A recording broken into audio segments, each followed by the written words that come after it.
Good evening, folks. It's Pom from Pallatrax, and here I am on an evening when anybody sensible will be either out fishing or possibly watching football if you're a football fan, or it's Father's Day as well. So whether anybody will bob in. Well, Andre all the way from Slovakia is the first to turn up. Hi, Andre. Good to speak to you the other day. Looking forward to speaking to you soon. Ian, how are you? Good to see you here again. So I'll let a few people bob in, and then I've got a bit of a busy one to go through with you. Lots of things we can discuss. Trevor, how you doing, mate? Yeah, Andre, awesome capture by Milan. It's just in my newsletter of 75-pounder on the old boosted hook baits. Keith, good evening. Steve, James, Colin, Tony. Aren't anybody fishing? It's the 16th. Strange, isn't it? When I was a kid, Matthew Rice, haven't seen him for ages. When I was a kid, because I'm obviously quite old now, you couldn't fish anywhere. You know, the closed season was the closed season, and so that, you know, the build-up and things like that was just amazing for fishing. But you know, now obviously it's all over the place with a bit strange, isn't it? The closed season now, and some people are for it, some people are against it. Personally, I'm against it. There's a lot of reasons behind that, and that's as a fishery owner, so I'm certainly considering fish safety. Alan, how are you doing? Good to see you here. So as I kick off, and I'll remind folks, you have to send this through to the Pallatrax Messenger page here on Facebook. If you fancy winning basically a load of grips. If you don't know anything about grips, third hook design, designed to be fish safe and really, really high performance, really durable hook points. Because I've had a cutting point on the grips. Let me see if I can show you, because there's some catfish ones here as well. If you haven't seen these before, let's try and make an effort to see if this camera will focus. It probably won't. It's me and technology. I don't even know where the camera thing is. Oh, I can't show you. But what they are, there's different manufacturing ways. And cutting point, as far as I'm aware, is the most expensive.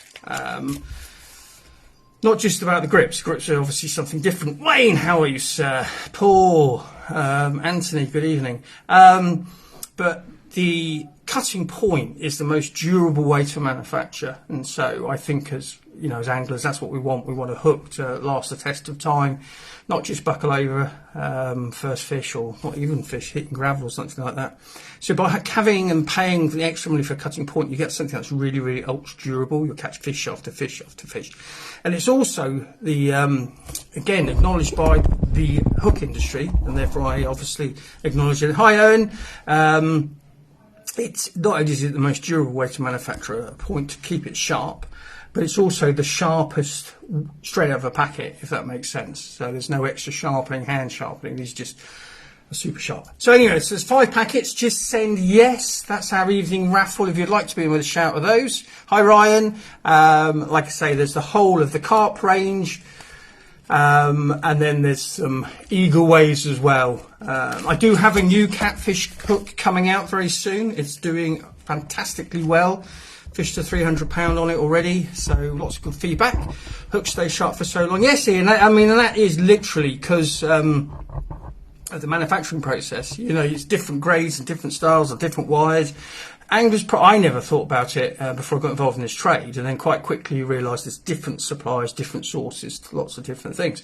But there's also various different points of manufacture. I suppose like anything, you can have premium grade or high grade or lower grade, and certainly that's the same when it comes to hooks. But the unique thing about the grips is obviously the grips grooves in combination with that cutting point. And like I say, I get frustrated when anglers say, well, you know, I chuck a rig away every time. I think not just the carbon footprint, the waste of money, but the fact is you don't need to. Surely a hook nowadays should be lasting more than one fish. But I'm always deemed as controversial. Perhaps it should be the other way around for once. Stephen, how you doing? So before I go, before I move on, I'm just going to turn my little camera around here, and because this is going to be one of the topics. It was a topic on the team page. So all I'm going to do is put a pellet in here, because then we'll look at them at the end. Good old dollop of that. And then some of these fellas over here. There we go. So let me just see if I can zoom in there at all. I don't know if you can see that. Can you see that, folks? Take the camera down a little bit. So you've got 8mm pellet there, 17mm pellet there, and we'll discuss pellet in a bit. I think it's actually very important and I learned the hard way here, folks. Alan, how you doing? Right, I'm going to turn, if I can find the button. There we go, modern technology. So yeah, so you've in the tank, we've got an 8mm pellet and we've got a 17mm pellet, and I'll discuss that in a minute. So couple of things to shout out about. So I'll let you know what they are. This has been a long time coming, and I've been shot down various times, not been able to do this. Good evening, Stephen. Hope you're all okay. Yeah, we're good, mate. We're good. Just wish that sun. It's been so cold. I was doing some work yesterday on a Zoom call. I had to go outside because my house has got really mega thick walls, and sometimes it just doesn't come. On the bank watching. Oh, you lucky man. And so I sat outside, and honestly, I looked like the Nuke of the North. I had a full-on winter coat, full-on winter hat. I was freezing. It's a little bit better today, but there we go. So, after much trial and definitely lots of error, those who know me know I don't want to include synthetics, certainly not at all within food source bait, so not necessarily the lure, hook, hair bait. Hi Neil, how you doing? Hope you're feeling well, mate. Dan, hope your ears are good, mate.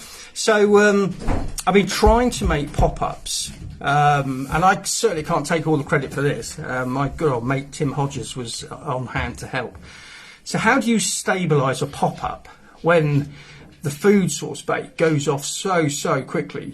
Multi-worm, it's just full of dead insects. So but hunting high and low, and obviously it's a pop-up as well, but we wanted to make sure it was safe as possible of food content. I know it can't be eaten as such because it's on the hair, but it still wanted to send out food signals. And I'd like to say we're very, very happy. I've actually did it this weekend, and after lots of testing and one thing and another, and some great fish already caught on them, but I'm sure lots of team members will be, Rice, how you doing, mate? It's the multi-worm squab and boilie pop-ups in 10s and 14s. 10s, my favourite, couple of 10s. So, like I say, you'll be able to smell especially the silkworm that comes out. But yes, so we've stabilised them. I mean, these are, I should have had a rig really. I'll try and show you. Let me just go around, but we are talking a mega buoyant. So let me just go around again. And so got Colorite, which was again using natural colours. And like I say, we've stabilised it using safe product, and it's still got a food source content. If anything, it screams louder than the... and like I say, it is mega pop-up. And we've had them popped up. Not that you would like to... now I've got wet hands, so I'd like to think you've had a bite by then, but they will... Well, we've had them popped up, and in the end we just gave up, like 7 days, and they're still there, still on, anchored onto the rig. So yeah, really happy about that. But like I say, they are in these beautiful, beautiful little 10 mils. So not easy, it takes loads, because these are all hand rolled. There's no machine work in here. There's a lot. It's really, really difficult mixes when you do it the way I'm doing it. So anyhow, so they will be on the page for sale tomorrow evening. So if anybody's interested in those, not trying to flog, just trying to tell you it's here. So who have I missed there? Les, good evening. Stephen, Dean, how you doing? Hope you river hangers had a decent day. Yeah. Hi Paul, how you doing? We'll be at sale. Great. Yes, they will. We'll be taking them out there, Paul. We'll take them to pop-ups because every new product we'll be taking them up, like the eye bites and all that kind of stuff. So, hi, Will. Hope you're well, my friend. So, And the other thing is there's several new products coming out, and it's always kind of a bit of a challenge for me because I'm just like you folks. I'm just an angler that's kind of involved in the trade, and I'd like to think am and always will be in connection with you folks. To be fair, some in the trade see me as a bit of a disruptor, but when I say I don't care, it's I can't. I'm trying to do some things that people critique me for, getting involved in banning lead and one thing, quality ingredients in baits, and some shoot you down, and you have to wonder why. But like I say, it's onwards and upwards. And I spent plenty today losing barbel and trout. Oh, come on, Will, what's going on, man? What's going on? So there is a new pellet range coming out, and again, it's one of those things, and I'll have this conversation now. That's quite. I'll just plug the prize because there's a few more people here now. Tonight's prize: a load of grips, hooks, the grips design, the third design, the best design, with all the carp patterns and one of the catfish ones as well. So just send yes to Pallatrax messenger page and you'll be in with a shout of the draw at the end. And this evening I didn't think there'll be loads of people because of obviously the day it is out of practice. I'm sure you'll get back in soon, Will. But so your odds are going to be better tonight, probably twice as much as they are normally. So right, so yeah, pellets. Now that's a really, really frustrating, interesting, worrisome subject. It's a bit like when people say, I don't like using the method mix because I used it, it didn't work. And it's not the method is the name of the strategy. The mix is what you should be focusing on, what it's made of. So if you're putting out a method mix with no food content or very little, and et cetera, you can't expect great results. And that, I personally believe that is the way with all bait. Every day, carp, chub, barbel, everything, they'll pick up a plastic bait out of curiosity. But I'm obviously much more interested in the welfare of the fish, and I want angling performance. Rini, I love you. Carl, how you doing? Tony Turner, football, Robbie Steenwood. Yeah. Well, can I borrow your pins after you use them, Tony? Yeah, I lost my enthusiasm when the changes all happened about 30 years ago, I must admit, but there we go. That's another topic. And if people enjoy it, that's I'd rather go fishing, but that's just me. So yeah, pellets. Pellets is the same as method mix. What makes a conventional pellet ingredients wise? Well, we're going to go through that. And I want to explain to you as well. Hopefully this proves I'm not in this for the money. I need the money to grow Pallatrax and spread what we're doing, and and that's certainly happening. Look at Team Pallatrax, well over 3,000 members now, 3,200 I believe now, which is fantastic, and every day more and more coming. In your post about pellet, you mentioned coppins. They have worries. Should we be looking at fishery feed ones or the ones marketed at anglers? Great question. 22 millionaires chasing a ball of air. Multi-millionaires, and then crying as well at the end of it, but hey, let's not talk. So right, I'll carry on with this conversation, Will, because that's a really good question.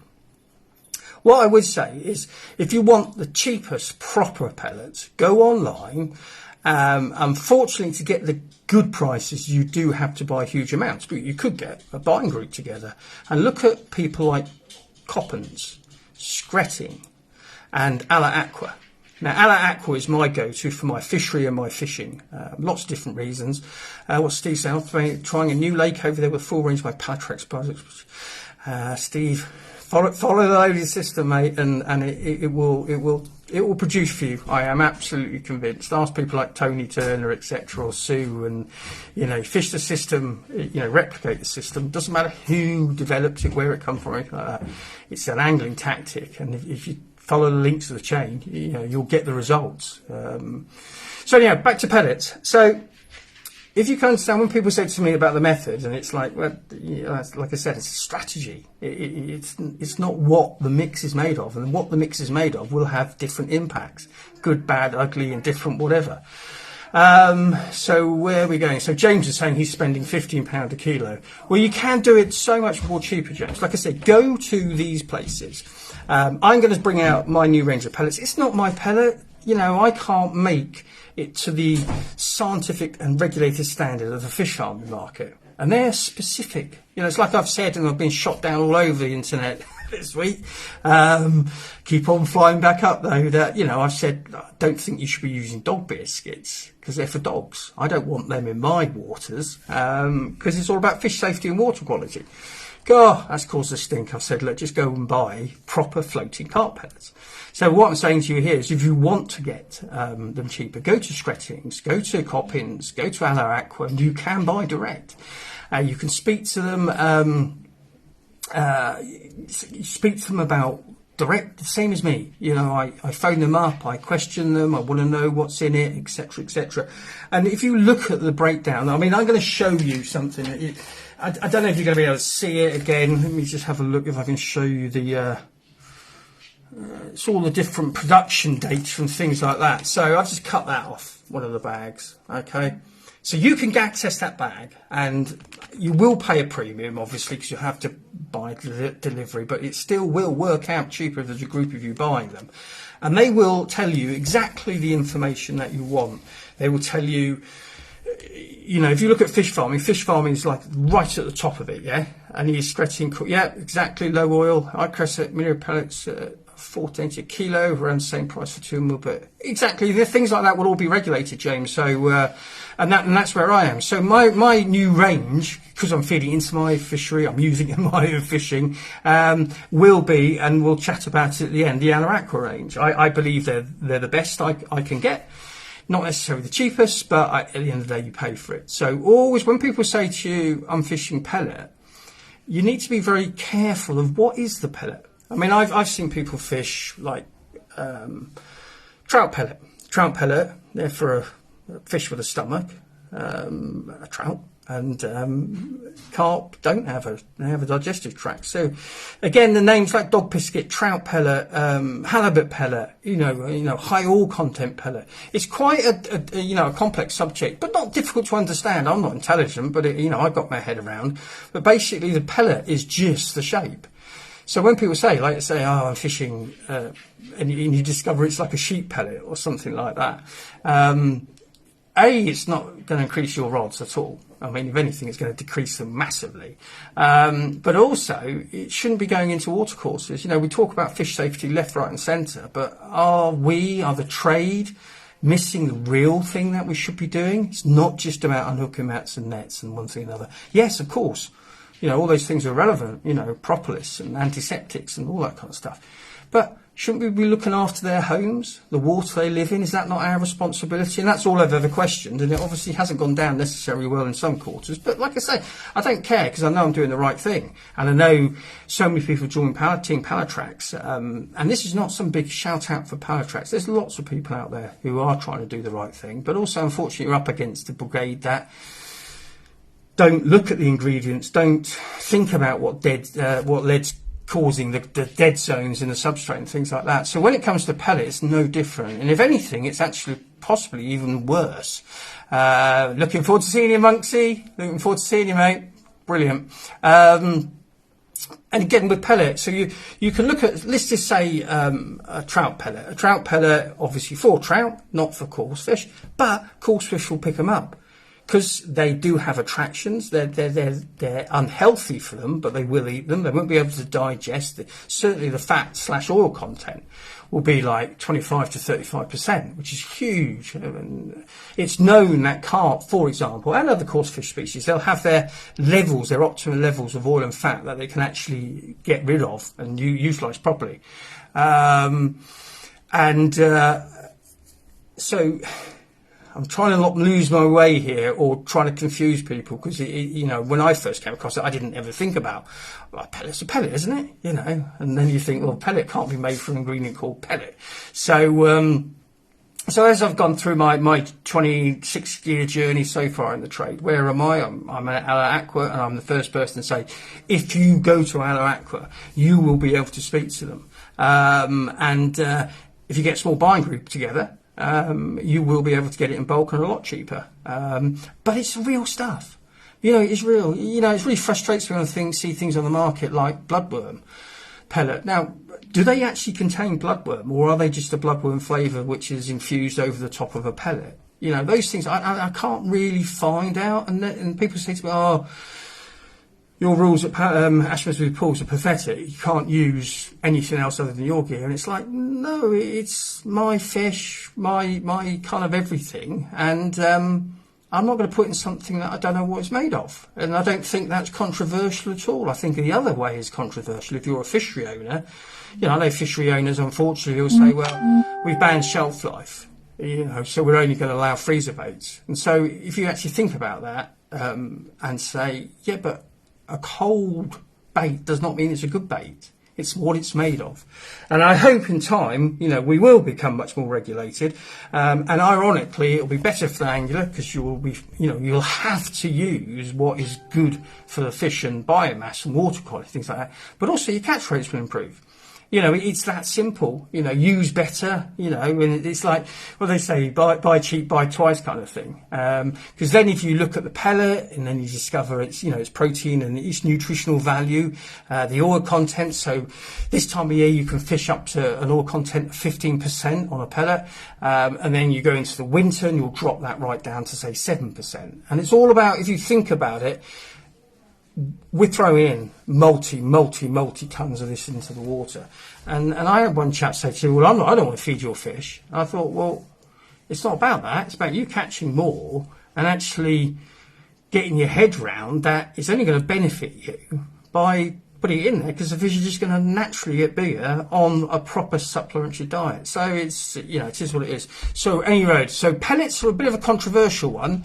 Where am I? So could you make a multi-worm pellet? In theory, you could, but in all honesty, it's not something.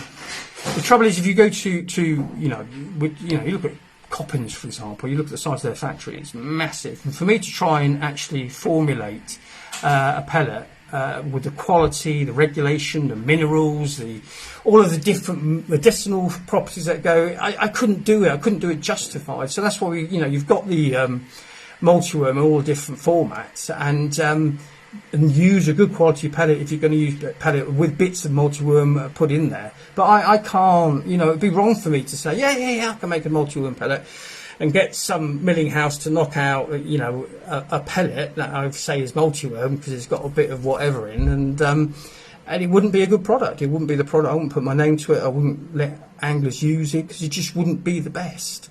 So what we've got is James. If you look at some park lakes that have bred and everything thrown in them on a regular basis compared to a restricted bait fish, there's a massive difference in water quality and fish size.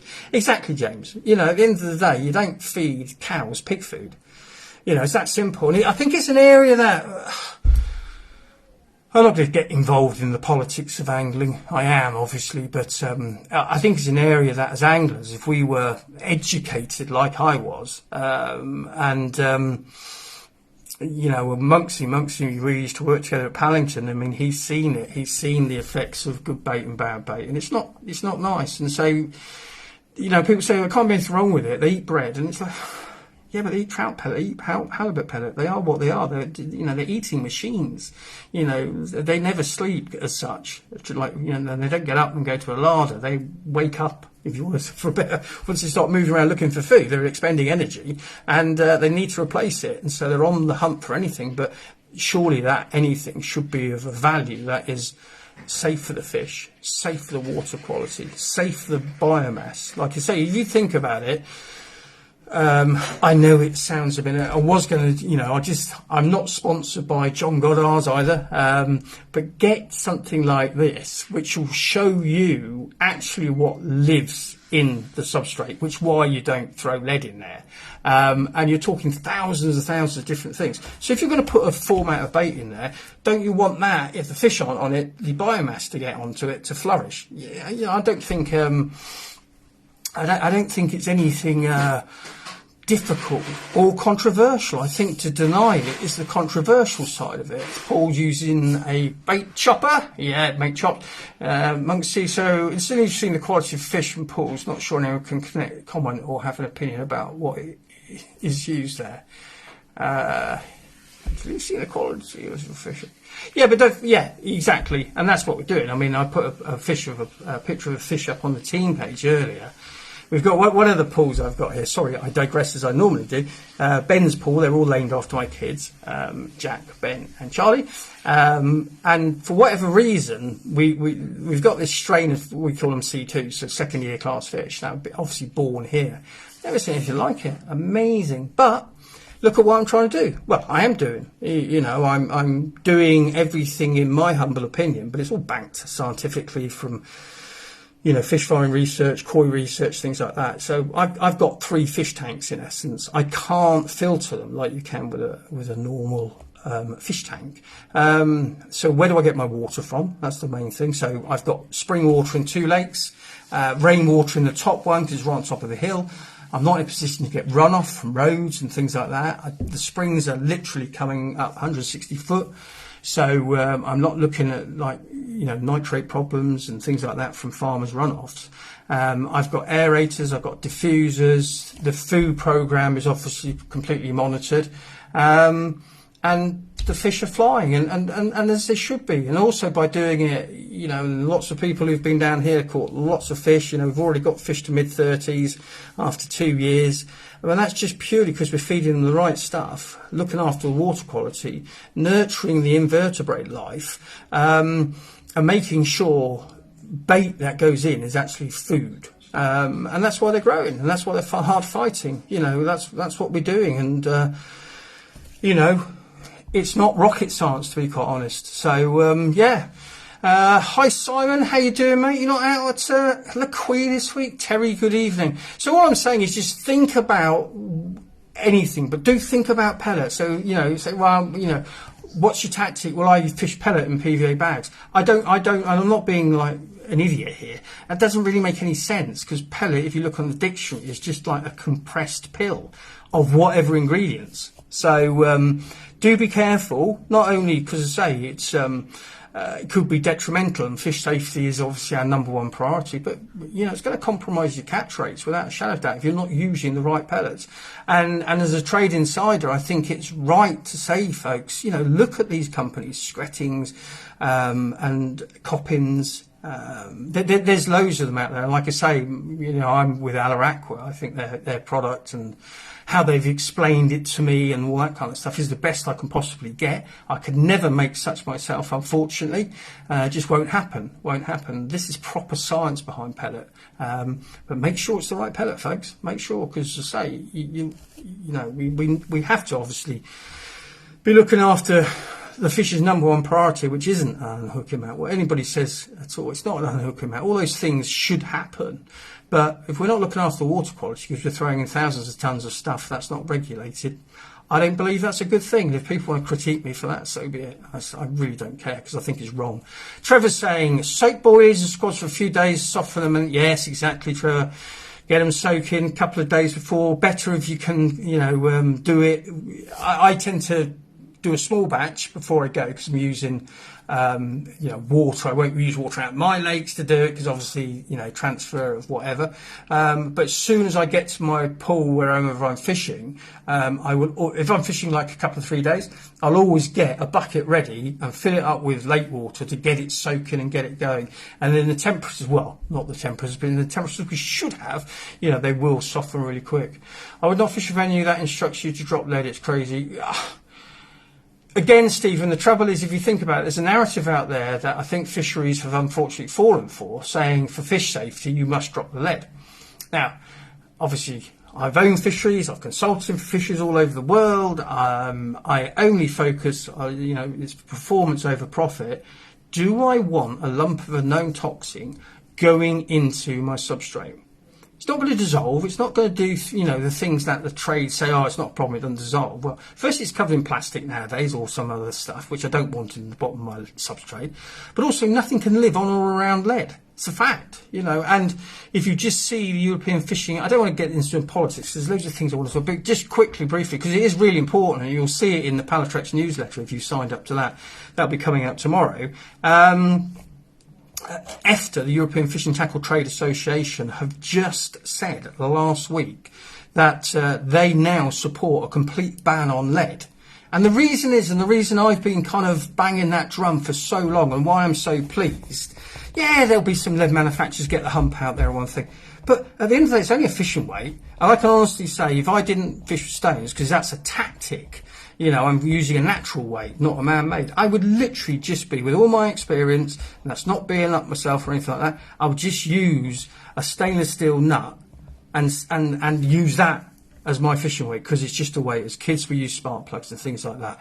I'd never drop leads, I'd rather use fish. Exactly. It's a narrative that's been put out that many fisheries have followed, that they say it's for fish safety. But as soon as you ask the question, well, what fish safety aspect? They come out with just stuff that's all assumption.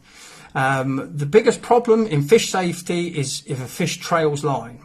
That's the problem. It's not a lump of lead. Dumping that lump of lead becomes a problem. And so that's why they're supporting a complete ban on it. That's why across Europe they are now banning it for all the right reasons. There's loads of lead-free UFO, Enigo fish, all these different companies producing non-toxic Dinsmores here in this country. And then, like I say, to drop a known toxin and then not question the reason is beyond me. Because and then they say, oh, it's fish safety. And everybody goes, oh, yeah, it's for fish safety. But what fish safety? I've lost 2 stones in the last 4 years, and I was mortified because one of them was my favourite one. But I don't drop, and I catch a lot of fish. And I actually do believe if you drop that weight, you then give, especially on barbless, you then give that ability to create slack, because the weight is holding the rig in place. So if you suddenly drop that, don't you give the potential for a fish then to move forward, create slack line and spit the hook? So again, it's almost assume nothing, question everything. And trouble is, by doing that, I've been labelled with this controversial figure in the trade. But what happens if I'm right? What happens if we should be looking at all these things again and revisiting? Why are we still doing things that were promoted 30 years ago? Would we all still be using the same mobile phones from 30 years ago? No. Things move forward, and I think the trade needs to move forward, especially in regards, sorry, I'm missing some questions here because you know what I'm like once I get going. Actually, I'm just going to have a cheers, folks. Cider black. But where I really want to be drinking out is out on my pools in the warm evenings that I love. First thing in the morning, Monksy, we did plenty of that, and then sitting there. That's the best time. I love first thing in the morning, and then last thing in the evening when it's dusk and everything's, the bats are coming out and it's warm. I'm not sitting out there. I know probably you brave folk would be, but I'm getting too old. Anyway, so where am I? So, I'm all the way back to Anthony. I fished last weekend, and the first thing they said when I got there was to drop the lead due to the weed.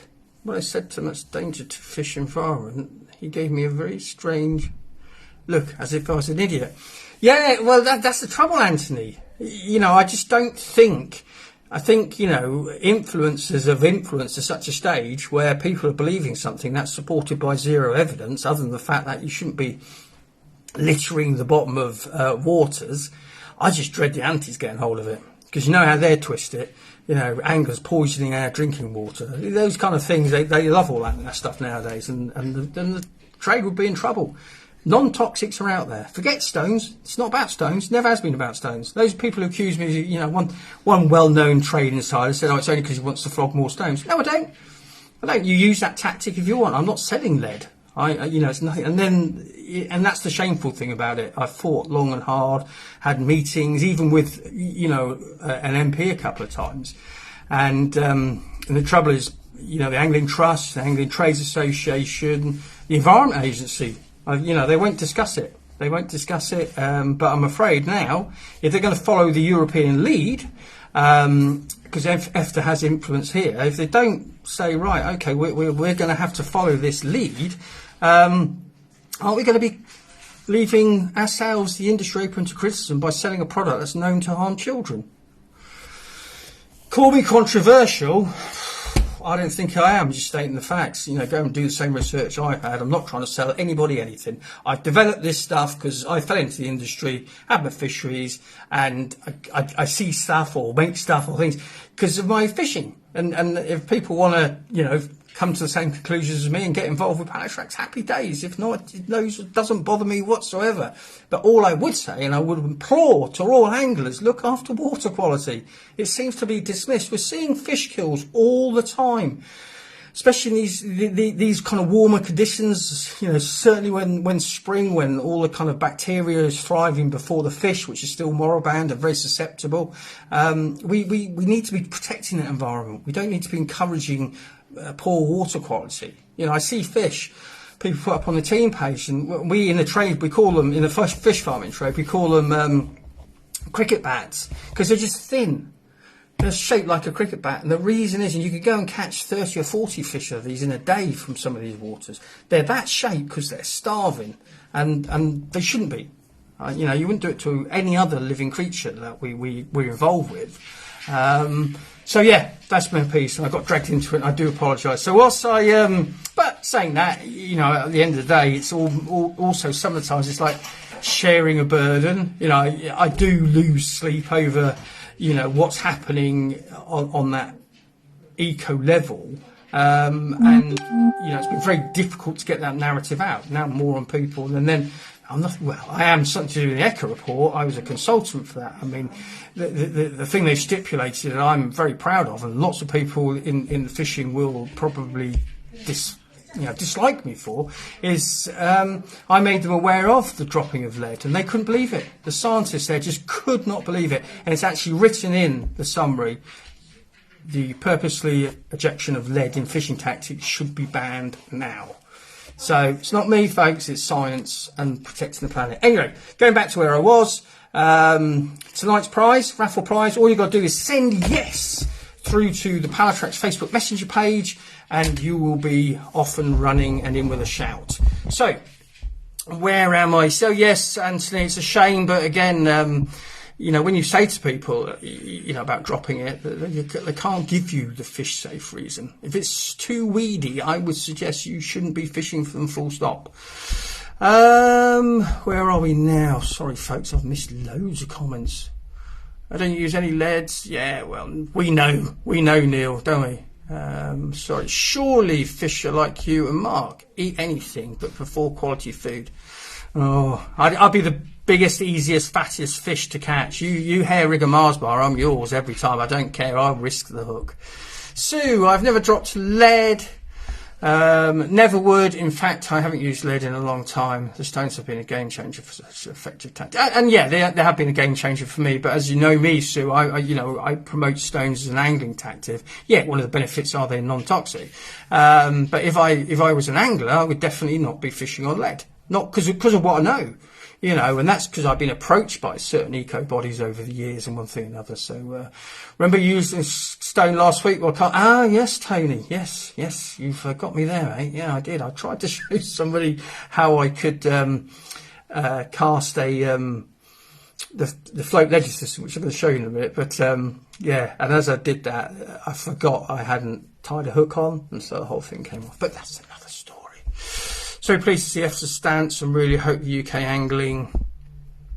Oh dear me, sorry folks.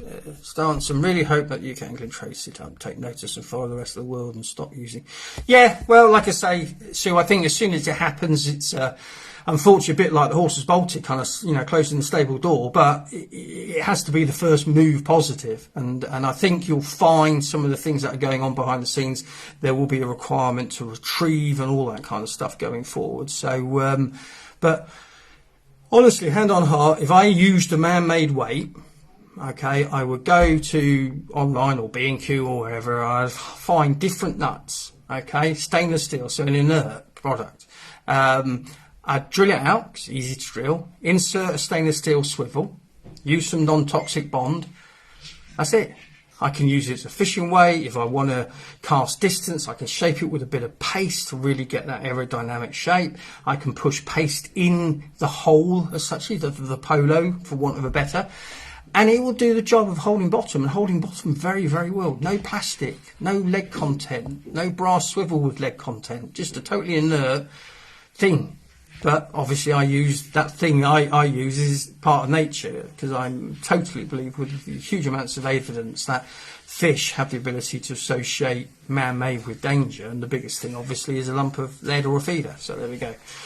Nathan's joining from the bank. Hope you're having fun, sir. Someone was to tell me you cast a stone, so I cast it.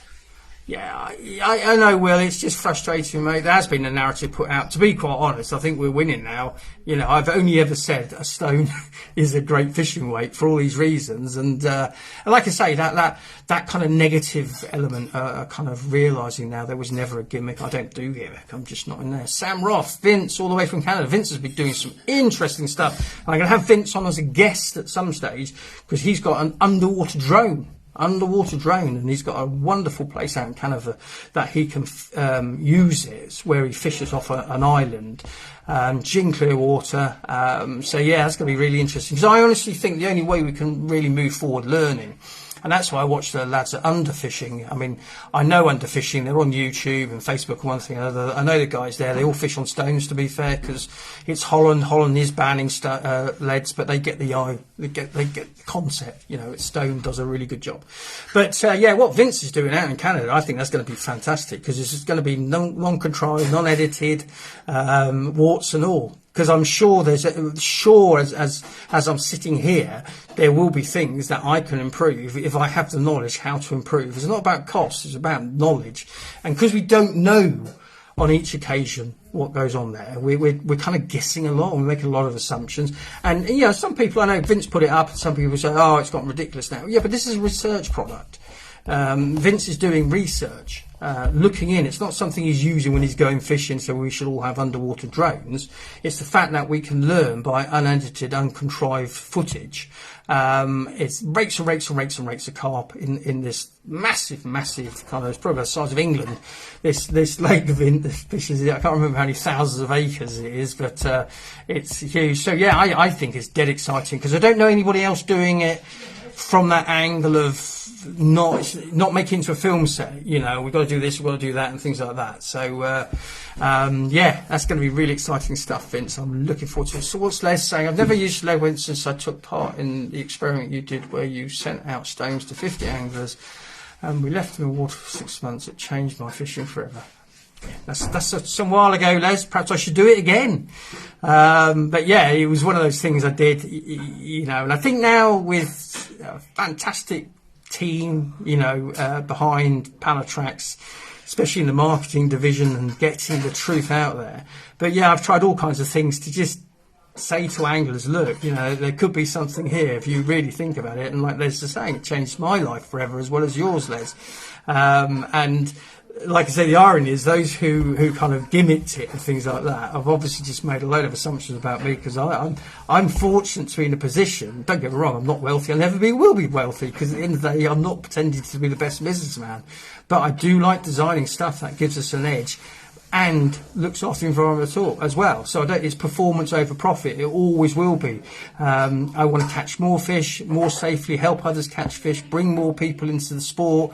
You know, women, disabled, kids especially. You know, they're all sitting there blowing zombies up. Why aren't, you know, I need to start, you know, shouting from the treetops. Because I honestly believe if you can get a child, like when we were all children, to meet fishing, they would then be the same with us, because they'd have never met it. They'd have then started doing it, and they would follow the thrill, the excitement, the friendships, and certainly the memories that we all have. So, yeah, a few things to go forward.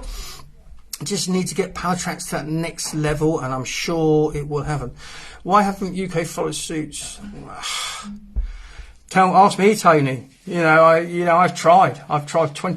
Literally about 23 years ago, I started, you know, kind of the journey about knowing about lead and water quality and things like that. And then obviously when I developed the stones for my fishing, and other people saw the success and, you know, the reasons and the facts behind it, it was only when I was approached by a group called Oceana Alpha, who were a environmental kind of conservation group in Spain, and then they started to educate me, and I just didn't didn't know. I just didn't. I especially didn't know that the main reason they're looking for a ban has got nothing to do with what the trade is telling us. It's all about the health of children. And if people have known that and ignored it, well, I think that's deplorable.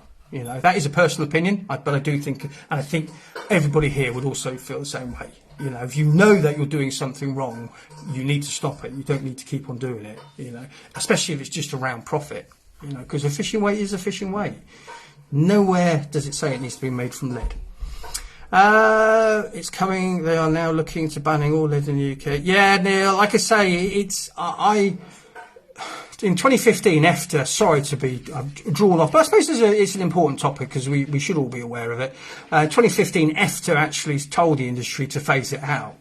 And you have had some people who have kind of got involved, like Energo Fish in Hungary and Lead-Free in Europe, UFO, like I say, DINS was, you know, companies out there have got it. And the irony is, doesn't it, you walk in, and I've owned 2 tackle shops, you walk into a tackle shop and in some dusty little corner, hanging off the wall, there's a board that says non-toxic leads.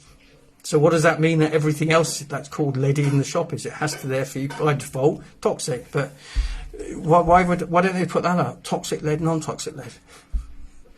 But changes are coming, and I think it's only for good. We've experienced experiment, yes. Sue and I have got something going on. We'll let you know all about that. That's unfortunately been removed from the Angling Trust pledge for the new general election manifesto. Oh dear God. Yeah, well, I keep away from that, you know. I was on, and I, you know, if this gets back to the Angling Trust, I really don't care because I've told them as well. But I thought they were all about stopping pollution was one of their main remits.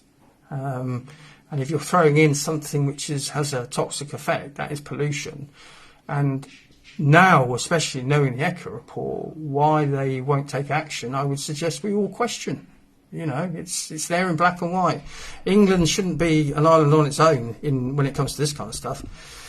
Any updates on stones leads? What's that all about then, Trevor? I'm not too sure what you're on about, mate. I don't do leads. So, yeah, it costs too much to drop weight. Yeah, there's a thing of factors. Silly idea. They're in the water and they'll have a look. Yes, can't believe it's just bought 20 pounds dog biscuits and a ton of lead weights. Well, you were never the sharpest tool in the box, Wayne, were you? The dropping of leads gets promoted on many social media sites and TV sets that people and I think you have to blame the industry and the industry's influences because you know there's an element out there saying you need to drop the lead for fish safety. There's no proof whatsoever, and when you balance it out, it doesn't work either. So you know you're going to impact on their environment for a perceived assumption it's safe to do that. Yeah, it's beyond me. Do you still need a haircut? I don't think so. Yeah, probably do. It's getting that time of day. Go through 15 a month with my chunky mutt. Yeah, that's all right. You feed your fish. You wouldn't feed your dog fish food, would you? I watched an underwater film the other day. A guy using a method feeder and said it looks like they scared off the feeder. It landed on a stone and had to put it on the side. Clear it was food. Yeah, I mean, I don't think anything I'm doing, actually, though it's caused some kind of radical backlash in some quarters, is, you know, my background was as a fail match angler. One of my first kind of experiences when I was like 10, 11, 12, I suppose. And that's why we've got Team Pallatrax, to be honest, because I was a member of this really, really friendly group of anglers. So basically, I've lost some train of thought, to be quite honest. But no, if you look at match fishing, it's all about being as unobtrusive as possible and using variations of quality baits to catch more. Therefore, if you're fishing obtrusively, and you know, there's a narrative out there, don't worry, we've camouflaged the line, the lead, the clip. Well, no, it's still there. It's still part of the, you know, they can sense it. You know, they've got all fish have got so many incredible underwater bats. You know, they know their backyard. And, well, you've only got to see, why does, you know, the biggest fish in the lake only come out once or twice a year? It's feeding more than any other fish in there to attain and maintain that weight. So, yeah, strange one. We can see, you know, the book's coming out, so watch your space, and then you'll be able to engage in my conclusions and agree or disagree. But it'll be an interesting read, I think. I think a lot of anglers need to be educated on wildlife in or around lakes and rivers. Some of the stuff I've seen. Yeah, I think it is, Terry. I mean, it certainly has got worse because I've owned fisheries, and when you find people like messing in bags and hiding behind bushes, or, you know, loads of beer cans in the water and things like that. And unfortunately, it's not just the odd thing. Okay, it happens too much at too many waters, and I would suggest people who do that aren't actually part of where we are, which is real, true angling, where we're looking after the environment. We're not doing stupid tactics, stupid, you know, practices. Leaving rubbish is just beyond me. It's just beyond me. And why, you know, like at Pallatrax, one of the things, and Mark will tell you, you know, we had an area, we ended up in the end calling it Poo Corner.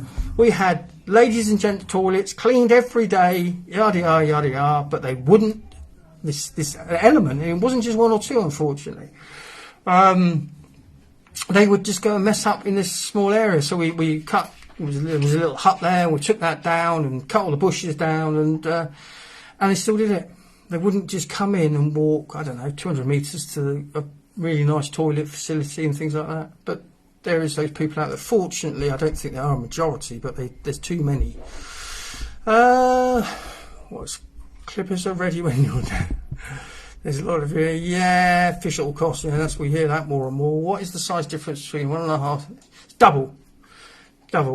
But that's the question lots of people have put to me, Anthony. It's a good question, a relevant question, but I don't look at it like that.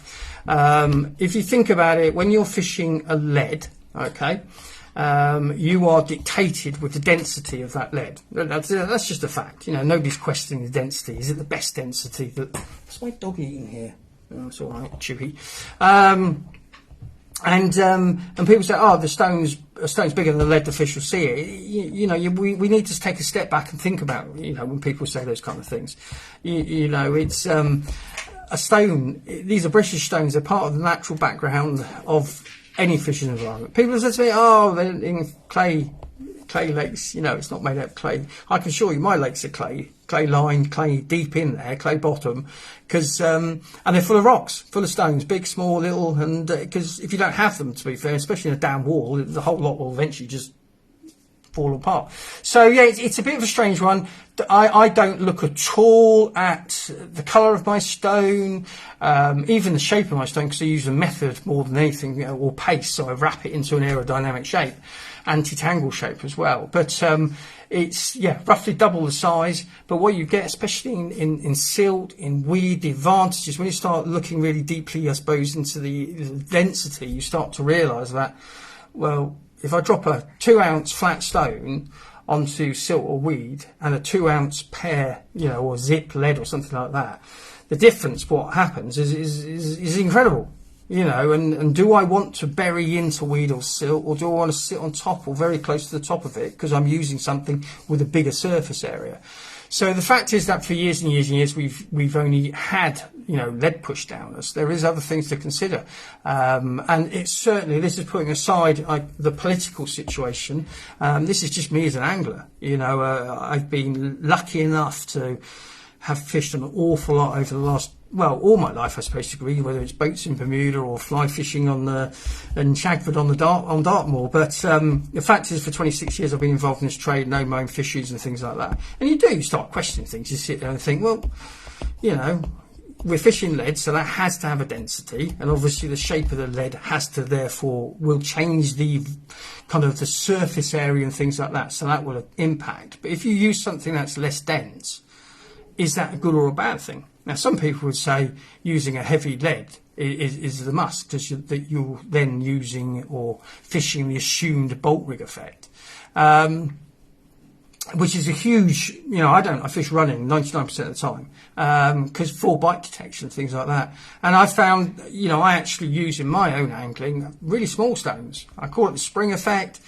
I fish a steaming LQ rig, you know, I change my baits. This is when I'm fishing on the deck, and I tight up to a stone that just holds bottom. That's the best we can do. So when you're changing weights, I'm looking for it to have, as soon as there's pressure on my hook link, and because I'm fishing a tight line, the stone has to come up, and with that it comes back and the fish is on. And so that's why I'm hitting beeps, to be quite honest, because I'm setting everything up. I'm setting my alarm to be super sensitive, setting it for dropbacks and all those kind of things. What Alfie here? Sorry, I burbled on a bit. There's thousands out there, Alfie. It really does come down to your budget. I mean, I would shout out for people who are here now. You know, what's the bivvy? I mean, I've got a solar bivvy, so I've got solar. I've got a lot of solar stuff, but there's other cheaper stuff out there, and some of it's very good quality. But I'd be the wrong person to ask, because I say I've only got solar stuff, and I kind of tend to stick with that. But there's loads of other stuff out there, a lot cheaper, and you know, horses for courses. But there's a lot of obviously deals to be had here, there, and everywhere. So look for the reviews. I would say is always a good start, especially on Amazon and things like that, because you know that's how I shop. If I see 1,000 5-stars. And they're obviously from legitimate people, I tend to steer towards that, not the one that's got 2 stars and everybody's miserable. So have a look around. I'm sure some people on this page will shout out as well. Where are we? Shop around and see what suits you. Yeah, there we go. I don't know if I'm missing some here. Massive bites. Total Fishing Tackle, there you go. That's an online site. It's I think they've got a shop up there as well, next to a lake. West Lake, yeah, that's who's that? Go Outdoors, isn't it? They do some cheap stuff. What? Sorry, my associate left that Sue was like, okay, cool. Sorry, I was getting all confused there. I got one from Amazon. We're talking about what's everyone's prediction? Who are they paying? 3 Little England. Is that true, or is that my eldest son especially is into football, and he doesn't hold the hopes out very well. Right, I'm going to turn this round because I'm ways behind. There's a few questions I just haven't got round to answer, but that's Serbia. Yeah, is it wonderful? I think I'm going to go and sit by the lake instead of doing that. But so what I'm going to just turn around, and then I'll tell you what these pellets are. Right, hopefully you'll find this interesting. So we're going back to pellet world now. So there you've got an 8mm pellet, all right, and that is this pellet here. And it's not going to come out. Even for me, I have to kind of take photos of this, but I'm trying to. So if you look at this, so here we've got, this is the important thing in many ways. It's not the only important thing, obviously the whole makeup is. Crude fat, which is the oil content, which is 7%. So that would be classed as a low oil content pellet. You can use that all year round. And it's got more ingredients in there, and like I say, you know, you're talking vitamins, yeah, it just goes on and on and on, the ingredients to make up something that is good for fish, that fish want to eat. Don't forget, this is designed for fish to actually want to eat it, and that's why I'm suggesting you'd be far better off using something accredited from an accredited fish farming entity than something that you don't know. Could be the best pellet in the world, I suppose, but I don't think so, because the best pellet in the world has to be made by the fish farming industry. Could you imagine having a huge plant making a fish pellet that all the fish lost weight? It wouldn't happen. It has to be regulated. It has to do. And this is an interesting one here. And this is, like I say, these are from a company called Pallatrax. Go online, you'll see what they'll give you information about all the pellets. I think the good thing is, because then you can get it from the horse's mouth, you're talking to the people who are actually manufacturing. And then you come on to this. Now this is a pellet I'm actually going to bring out. I'm bringing out a whole pellet range next week.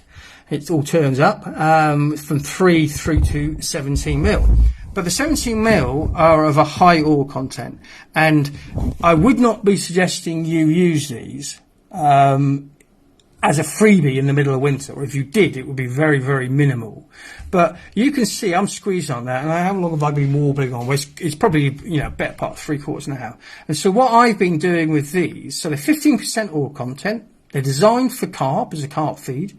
I was put on them by a very, very successful fishery owner, and his fish are now over mid-60s, mid-50s, and just growing. So that's a fantastic pellet for a fishery. A fish will put on lots of weight. It's the highest level of oil content possible. But what I've been doing, and the success I've had, I just drill a hole through it, but knowing it's only going to, this time of year, last about an hour. And so it's actually forcing me to recast every hour as well, because if not, it will break down. So I'm putting 4 in a little mesh bag. I was going to look, oh, they're over there, in a little mesh bag and hook that on, and I've caught some nice fish, over the last couple of weeks, actually. But then you come to this, and this will now start to become, not still mush, but it'll start to mush, okay? And if you look at that, and this is what you want. All of that stuff that's coming off there is all food. And that's what you want. You want to get out into your swim and attract fish using what they have called the olfactory system. And they basically taste/sniff on the air, on the water, like we smell on the air. And if you can get all this out, and that's why I'm a real fan of high quality method mixes, and agitating them to make sure that my swim is no way sterile, it's active, very active as well. So I hope that makes sense. So that's good. I mean, there's me old pop-up still bobbing around there. So let me just come back. I'm going to. I've still got a few people here, so I will try and get. Don't hang on a sec. Where we go?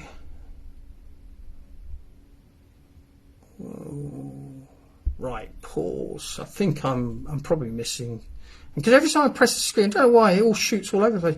Can we do a feature on crayfish resistance? We certainly can, Paul. We can chat about that. If you send me a PM for next week on the team page, we can have a discussion about that. What's somebody saying? Is it 30 love, England? 30 love? I don't know, Wayne. They're all saying, oh dear me. Hang on a second, folks. Don't have my own lakes, unfortunately. Well, we've worked very hard to get them, and certainly my wife has had a lot of pain. What exact pellets are they? These ones are, the company I've used over the years, different ones. I've used Skefflings, I've used Coppins, but I was really, really impressed, from the results. I've got a fish farming friend who uses it. And I've got a fishery friend who uses it, as I mentioned a short time ago. So Alla Aqua, ALLER. No, that'll come back to front. Oh no, I can do this. Hang on a second. Will this work? I don't know if that'll work. So that's the company's name, Alla Aqua, and this is one of their products, which is Classic Vitamix, which is an 8mm pellet, full of more ingredients than you can shake a hairy stick at. You can see the composition all the way along there. So there's all kinds of proper goodies in there for fish health, fish growth, you name it, it's in there, and it has to be. It's fully regulated. And go online. You can go online, Spettings, Coppins, and things like that. And, you will read, the information that is on their pellets. And, you'll see that some pellet is for fry, and different species fry. There's different formats that you feed fish in. But the main thing is to know that you don't want to go over anything over a 15% oil content, especially in the winter, because they just can't deal with it. And therefore, that's why it's never over 15%. And really, 15%, you're talking end of March to end of October. Obviously, you can use them on the hair. You can still use them on the hair in the winter, and I'd suggest that would be a really good tactic. But you don't want to be throwing loads of freebies in. It's not designed for that. It's designed for the warmer climes. Where are we? So hopefully, Will, you've got that. So Alan is saying, what will the prices be per kilo when the pellets are? I'm not too sure, Alan. I know it sounds a bit evasive. It's not. I just haven't. One of the reasons I'm doing it, and it's one of the reasons I've warbled on so long, but I'm looking at all this kind of stuff now. I did put it up on the team page the other day about this plastic, and I don't want you to think I'm some eco warrior. I just think we need to be very careful and certainly be mindful of what's going on this planet. And I don't want to make this politicised kind of statement. I'm talking about the joys of fishing. That's what I really want to help with. But at the same time, it'd be wrong of me not to make other people, like-minded people, aware of what I know from my time. But I never realised until recently that this plastic island, for want of a better word, in the middle of the Pacific. Come on, guess how big is that? And I couldn't believe it. I was doing some research on plastic because, as I say, I'm trying to go to these combustible ones. Compostable ones, not combustible. That would be on fame. So basically, these will break down. There's no harm. There's nothing in them. And so going back to price, I'm trying to get that sorted, Will. But I can assure you, I'll be doing them as cheap as I possibly can. And like I say, the cheapest way to do it is get a group of you together. Here's my hound, my puppy. You'll get it even cheaper, a couple of £1 a kilo, I guess, something like that. Obviously, for me, I've got to make a large investment. I've got to hold it, I've got to bag it and things like that. But I still want to, to have access at a very, very good price. And it's 3, 6, 8, 11 and the 17mm hookers. But I want to go anti-plastic. I mean, all of these, you see, these are all fully recyclable. So we're trying to get rid of all of our plastic because but this island, if anybody looks on the internet, just put in Pacific Ocean Plastic Island or something like that. 1.6 million square miles, 3 times the size of France. And that kind of kicked me into action. I know my wallets are all, eco-friendly, but what about my bags? And they're not. And can they be? Well, potentially, yes. It's not as easy as that. I've done loads of research. Again, it shows you the problems. We're all saying, we've got this problem with plastic. And then there's nothing that you can literally go to and say, right, there's a factory there, they make all eco stuff, it's all really cool, they can do what I want in what shapes I want. Don't exist, or I can't find them. So what I'm looking at doing is when you've got pellets, I'm going to start selling them here in eco-friendly buckets, and then the idea is when you buy, if you've already got the bucket, they'll come to you in a fully it'll still be reusable, ironically, but it will be a fully, eco-friendly. The Ziploc versions are made out of bamboo and things like that. And I think, I sit here banging a drum about lead and one thing and another. But so therefore, surely, am I not as guilty as everybody else by not making an attempt? Now, I have made an attempt historically, and it's been a nightmare. So that's why we changed over. They're more expensive, but so fully reusable wallets and things like that. But some of the stuff, like where is it here? So now that's some steam link. We're trying to get it into these bags, because we know these are safe bags, but then somebody said to me, yeah, but it doesn't look very nice. But it doesn't matter really, does it, what it looks like? It's the product inside, that is the key. And so, yeah, I mean, it won't look the prettiest, but I think that would be kind of naive and foolish and stupid. So yeah, watch this space. It's all happening, and that's why I can't give you the exact price, but I will know later on. Reuse the dog food bags. They're all this thing as well.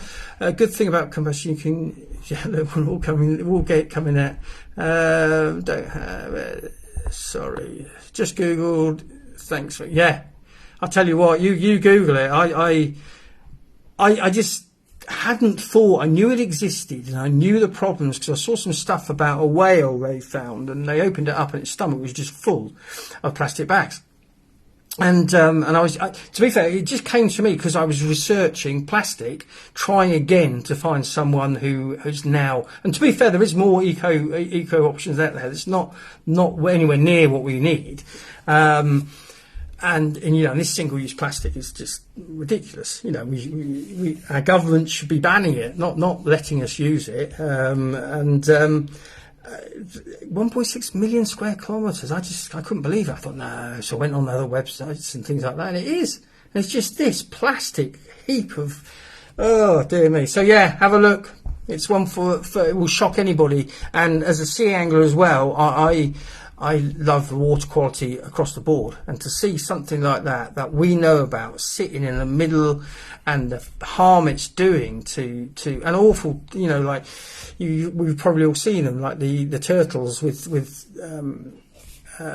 straws, plastic straws up in the nostrils and things like that. It's awful.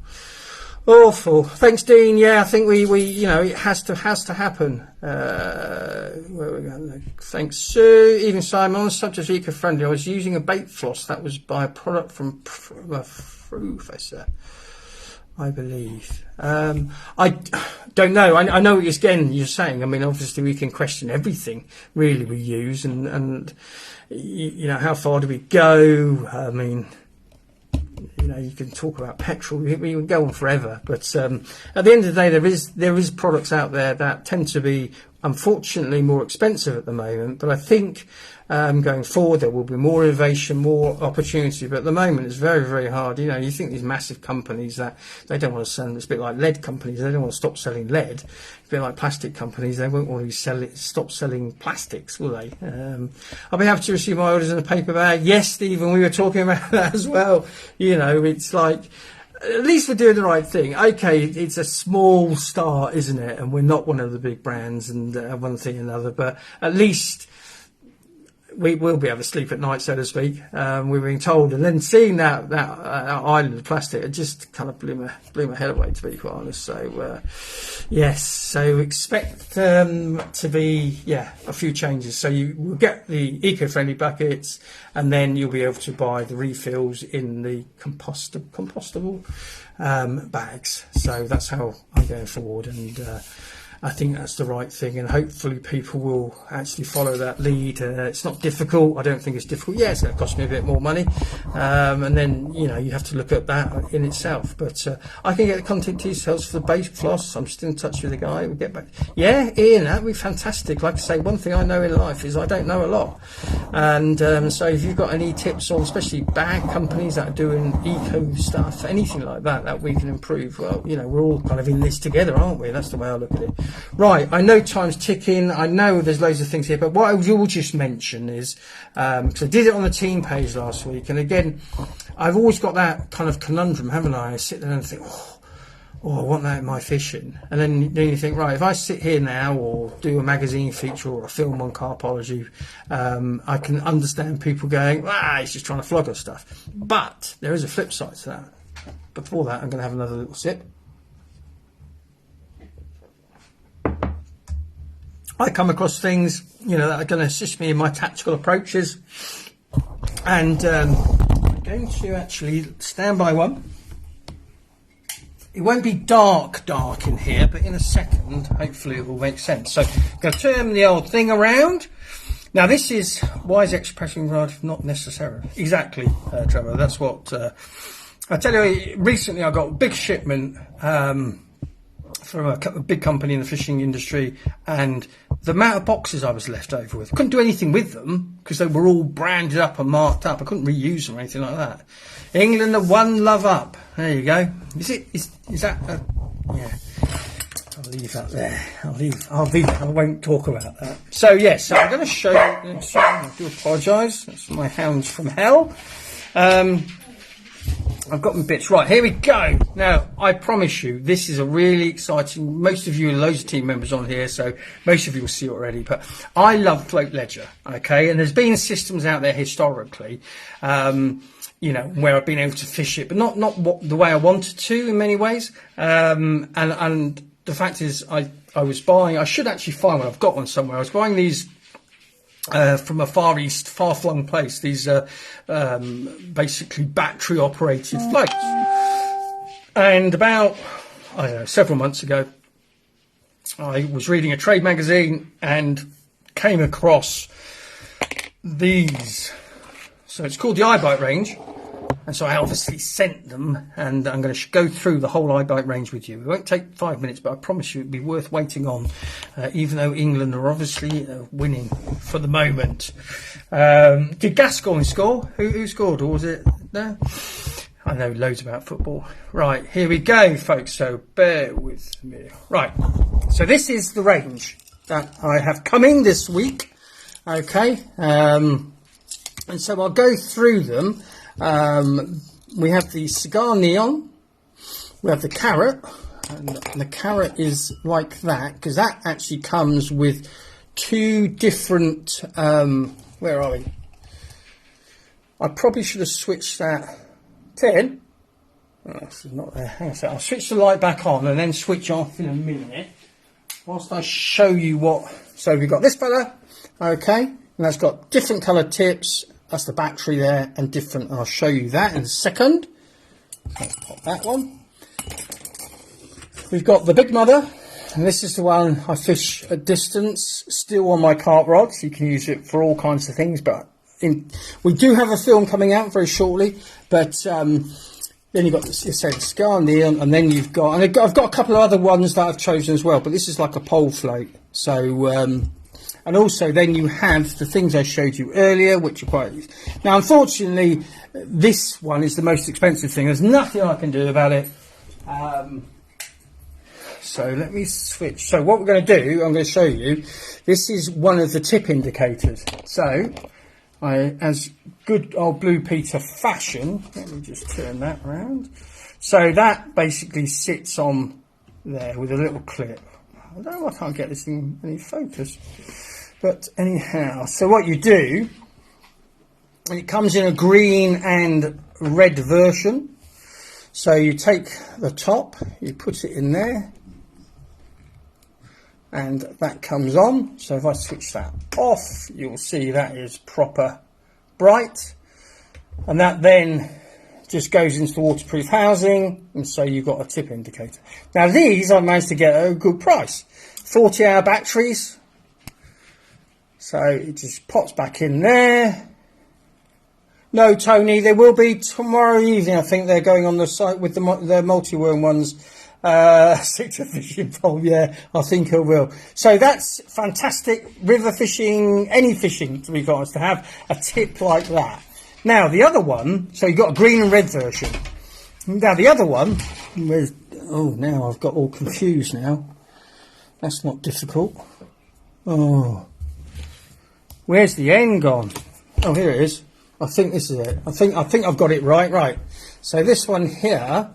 Okay, again, it's on a clip, but it's quite cool. But obviously this one is a little bit more complicated because it works. So it goes on, and then let me just switch the light off again. So it's like, again, it's a tip light. As soon as you get movement, it flashes, but it's not cheap. But it is quite cool, and I must admit, as it was Father's Day, I've treated myself to a few of those. So any form of indication, the alarms can be complete liars. You can't beat a float indication. I'll tell you what you will see, and Matt and Sue and people like that, since they've been using them, you'll see that float go under. You're fishing as you would normally, and no indication on the alarm whatsoever. So this is the little pole float version. I've got a bigger pole float version. It's not obviously a pole float. It's shaped like a pole float, but great for fishing close to margins, up against reeds, just popping it in. And again, this has got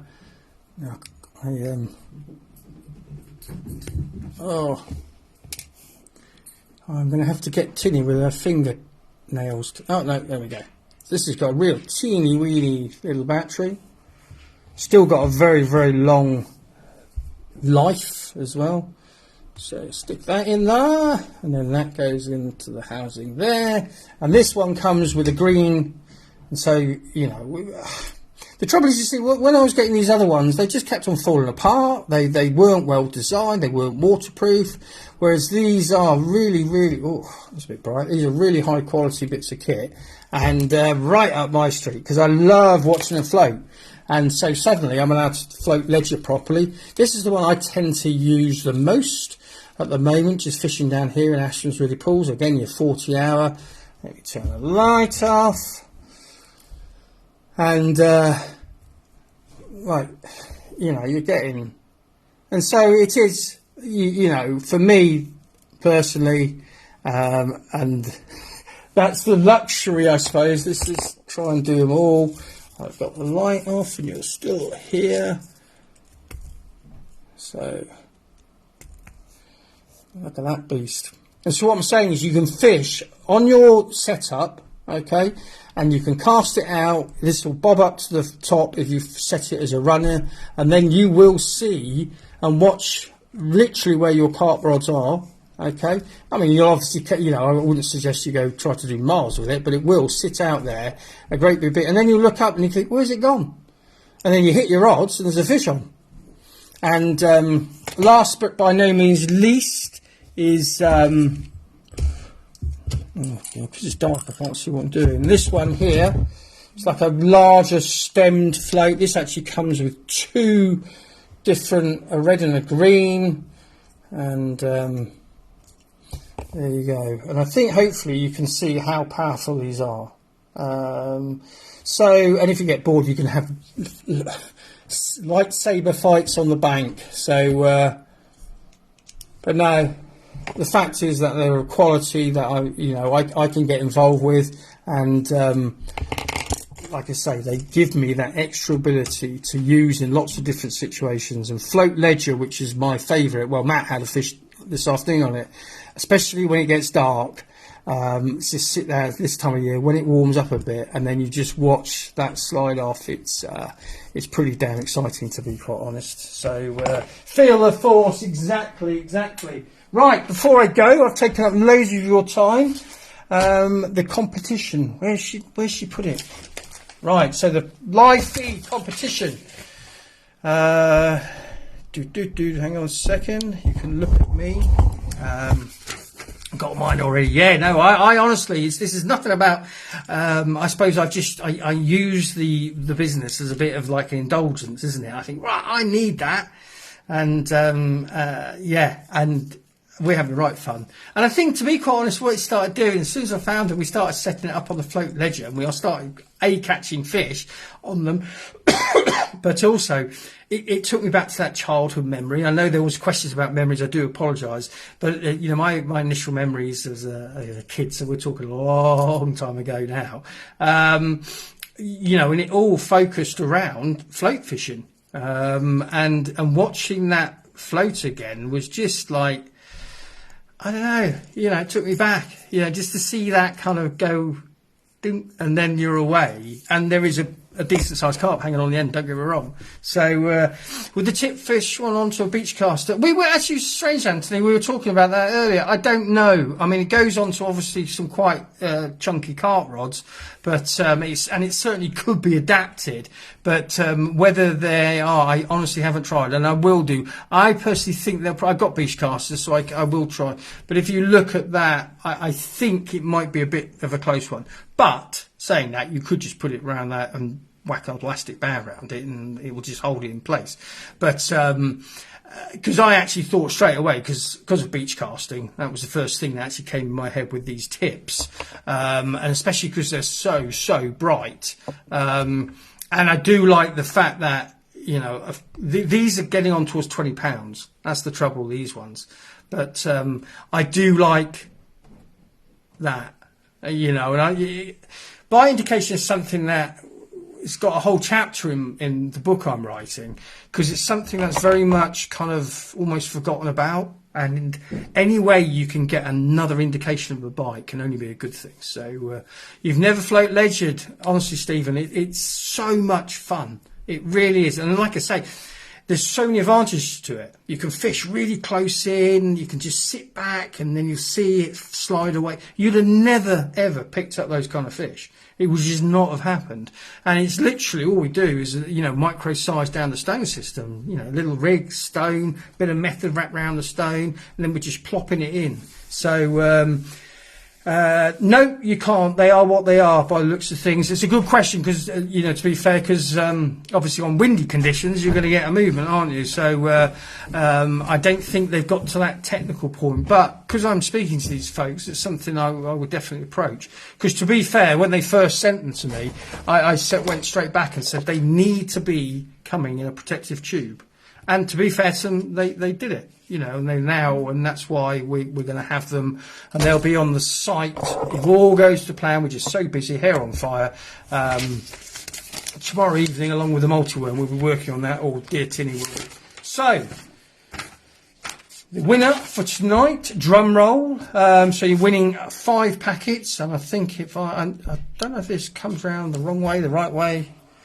It is Rice Thomas Reynolds. Well done, Rice. If you're there still, please just send me. Reese, I'm getting it wrong. I do apologise. I'm being told off for saying it wrong. So Reese, please just PM me. You're not the team, not to the team page but to my personal page, Simon Pomeroy, and I'll get that off to you this week. Right, it's well gone past my bedtime. Thanks for keeping me company. Any questions about anything else said, please always feel free. One of the things we will always and never change, it doesn't matter what happens going forward, there will always be we will always be at the end of the phone. One of the things I don't like is, this is not reflective of the fishing industry. I don't know what other companies do, but I try and get hold of my bank, and I'm sent to God knows where by somebody who, in old days, you used to go see a bank manager. So never ever feel free. I'm just like you, just another angler. Always give me a tinkle. Always send me a message. I'll always get back to you. And as always, it's really exciting times. Lots and lots and lots going on, and especially huge thanks to my media team, huge thanks to Team Pallatrax. You're the reason why we're moving forward. It really is exciting. There's no hidden agenda. There's no lie. I'm just doing what I'm doing. And if people want to join in and enjoy the benefits, happy days. So I'm out of here. I got a dog wants to go out and run around the lake, so I shall do that. And next week I'll be back on the team page, same time, 7 o'clock. All good stuff. So come on, Sir England. I'm not too sure, but what are you doing? You'll be able to watch the second half of the football now. You are having a joke. If you see what I've got outside my back door, it's not a screen. I can't be doing all this screen stuff anymore. I need to get back into some serious fishing here. That's for certain. There's fish here that haven't been caught ever, and so I need to see. But you stay safe. Thanks again, folks, and I'll catch up with you all very soon. And don't forget, always feel free. You can pick up the phone and speak to me about all and anything fishing. All the best. Good night.